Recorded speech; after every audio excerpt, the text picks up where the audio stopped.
La Russie est l'une des dernières puissances impériales coloniales. Elle décide d'envahir un pays voisin pour y défendre ses intérêts. C'est ça la réalité.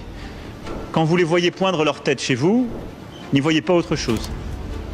Même s'ils vous tiennent le discours inverse. Monsieur Macron, je vous ai écouté, une fois de plus, sermonner la Russie au nom de la communauté internationale.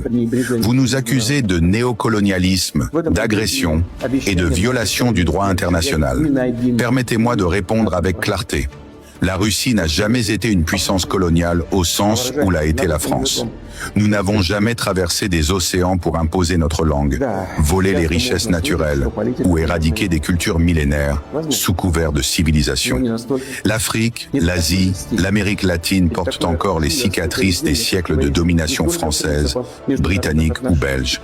Des cicatrices que ni les excuses tardives, ni les promesses creuses ne sauraient effacer. Vous parlez du droit international, mais où était-il lorsque la France et ses alliés bombardaient la Libye en 2011, détruisant un pays stable et souverain? Où était-il quand vous souteniez des groupes armés en Syrie ou que vous interveniez en Afrique sous prétexte de sécurité, tout en exploitant l'uranium du Niger ou le pétrole du Gabon? Où était votre voix quand Israël bombardait Gaza, tuant femmes et enfants et détruisant des hôpitaux? Là, soudainement, la France ne parle plus de droit international. Monsieur le Président, vous accusez la Russie de mener une guerre d'empire contre l'Ukraine.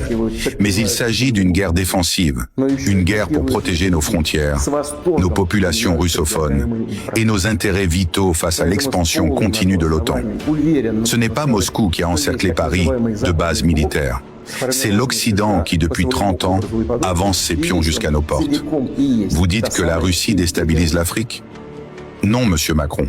Ce sont les peuples africains eux-mêmes qui, lassés de l'ingérence française, choisissent de se tourner vers la Russie pour la simple raison que nous les traitons en égaux. Nos soldats, nos coopérants, ne pillent pas, ne donnent pas d'ordre, ne méprisent pas.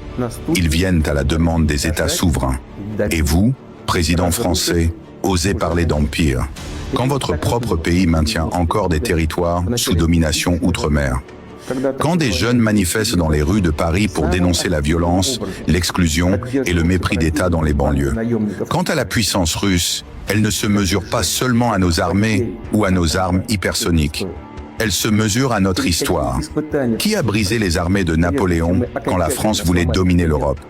La Russie. Qui a vaincu Hitler au prix de 27 millions de morts? L'Union soviétique. Sans nous, monsieur Macron, ni la France libre, ni l'Europe actuelle n'existerait. Aujourd'hui encore, malgré les sanctions, les mensonges médiatiques et l'isolement que vous tentez d'imposer, la Russie se lève, plus forte, plus unie et plus respectée que jamais dans le Sud global. L'Afrique, l'Asie, l'Amérique latine l'entendent. À ceux qui m'écoutent, à ceux qui voient au-delà de la propagande, aimez ce message, partagez-le. Faites-le circuler. Car face à la guerre de l'information, chaque voix compte. La vérité ne peut triompher que si elle est portée par les peuples. Vive la Russie, vive les peuples libres et vive la vérité. Man.